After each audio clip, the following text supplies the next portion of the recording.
La cause commune qui nous réunit ce jour est celle de la lutte contre la traite des êtres humains.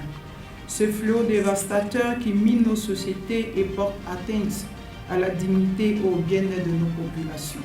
La Côte d'Ivoire, pour sa part, sous la conduite du Premier ministre, président du Comité national de lutte contre la traite des personnes, M.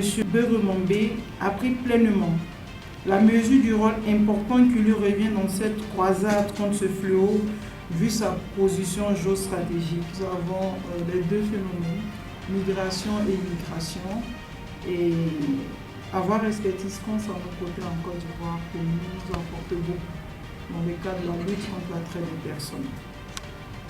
Tout cela dénote de l'importance du projet appui à la lutte contre la traite des personnes dans les pays du Golfe de Guinée par nos différents pays.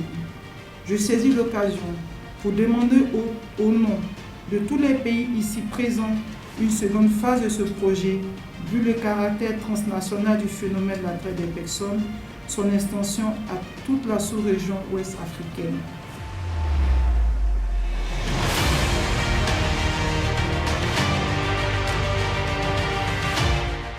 Le projet commencé en 2019, il était donc très important pour Expertise France de réunir les principaux acteurs opérationnels de la lutte contre la traite qui ont contribué pendant plus de 5 ans depuis le début de la mise en œuvre à ce projet.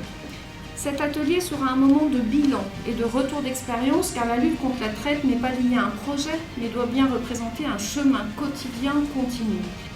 L'atelier de clôture aujourd'hui n'est donc pas un adieu mais une nouvelle opportunité de porter le message sur l'importance de poursuivre les efforts sur la lutte contre la traite auprès des pays partenaires d'abord, mais également auprès des partenaires techniques et financiers. Opportunité également de revenir sur ce qui a fait le succès de ce projet, mais également ce sur quoi nous devons continuer d'apprendre collectivement pour enrichir nos actions et faire en sorte qu'elles aient un impact encore plus important auprès des victimes de la traite.